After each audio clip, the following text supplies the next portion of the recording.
व्यास ancient story में आपका फिर से स्वागत। दोस्तों, आज हम एक ऐसी एकादशी के बारे में जानेंगे जिससे करने से पुत्रहीनों को पुत्र की प्राप्ति होती है।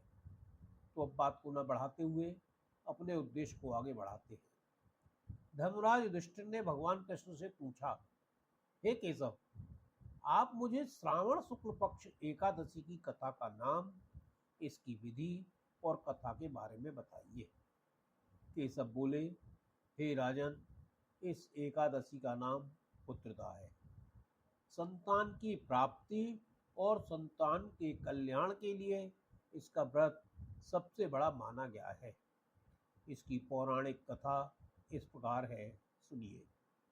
द्वापर युग के प्रारंभ में महेशमती नाम की एक नगरी में महिजित नाम का राजा राज्य करता था, परंतु पुत्रहीन होने के कारण राजा सदैव दुखी व चिंताग्रस्त रहता था।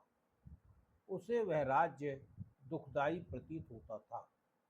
पुत्र प्राप्ति के लिए राजा ने अनेक उपाय किए, परंतु राजा को पुत्र की प्राप्ति नहीं हुई। वृद्धावस्था को आता देख राजा ने अपनी प्रजा के प्रतिनिधियों को बुलाकर कहा कि हे प्रियजनों, मैंने इस जन्म में तो कोई पाप नहीं किया और न ही मेरे खजाने में अन्याय से उपार्जित किया हुआ धन है। मैंने न तो कभी देवताओं तथा ब्राह्मणों का धन छीना है और न ही किसी दूसरे की धरोहर ली है। मैंने प्रजा को सदैव पुत्रवत पाला है। मैंने अपराधियों को पुत्र और बांधवों की तरह दंड दिया है। कभी किसी से घृणा नहीं की, सबको समान माना है। इसका धर्मयुक्त राज्य करते हुए भी मेरे पुत्र नहीं है, इसलिए मैं अत्यंत दुख पा रहा हूँ। इसका क्या कारण है?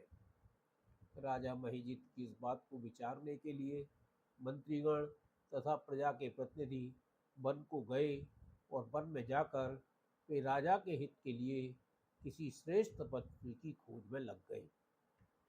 इतने में एक आश्रम में उन्हें एक अत्यंत वयोवृद्ध, धर्म के ज्ञाता, बड़े तपस्वी, जितेंद्रिय, समस्त शास्त्रों के ज्ञाता महात्मा लोमस को देखा।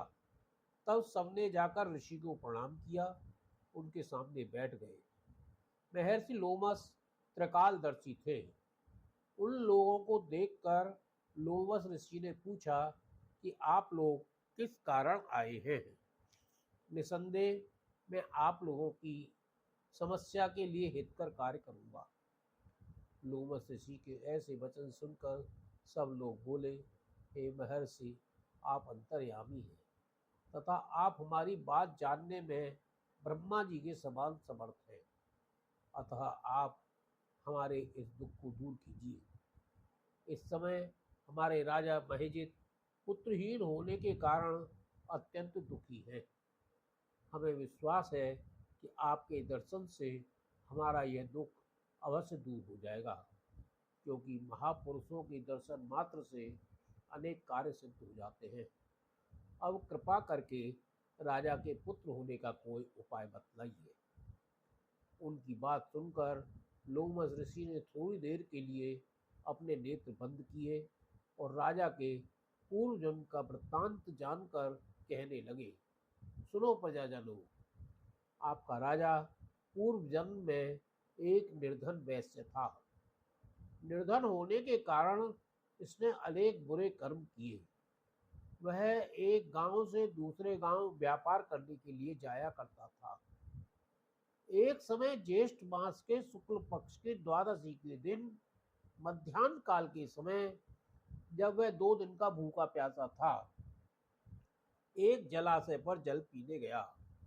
इतने में वहां एक बछड़े के साथ प्यासी गौ जल पीने आ पहुंची। राजा ने उस प्यासी गौ को जल पीने से हाँक कर हटा दिया और स्वयं जल पीने लगा। इसी पाप कर्म के कारण राजा को यह दुख सहना पड़ा है।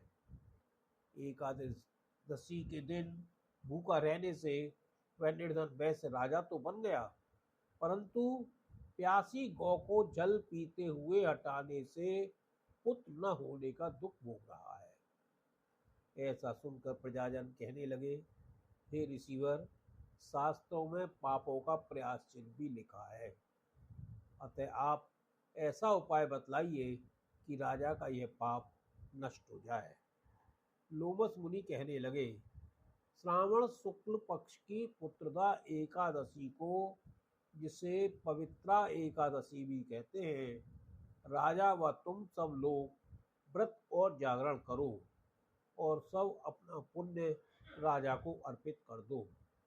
इससे राजा का वह पूर्व जन्म का पाप अवश्य नष्ट हो जाएगा और राजा को पुत्र की प्राप्ति होगी। लोमस ऋषि के ऐसे वचन सुनकर मंत्रियों सहित सारी प्रजा नगर को वापस लौट आई और जब श्रावण शुक्ला एकादशी आई तो लोमस ऋषि की आज्ञानुसार राजा सहित सबने पवित्र एकादशी का व्रत और जागरण किया। इसके बाद द्वादशी के दिन भगवान से प्रार्थना की कि उनके इस व्रत के पुण्य का फल राजा को मिले। उस पुण्य के प्रभाव से रानी ने गर्भ धारण किया और प्रसव काल समाप्त होने पर उसके एक बड़ा तेजस्वी पुत्र उत्पन्न हुआ। वह बालक आगे चलकर बहुत बड़ा और प्रतापी तथा धर्मात्मा राजा बना। इसलिए इस श्रावण शुक्ला एकादशी का नाम पुत्रदा एकादशी पड़ा। अतः संतान की इच्छा रखने वाले और जिनकी संतान है, उनकी सारी बाधाएं दूर करने के लिए इस व्रत का अवश्य करें।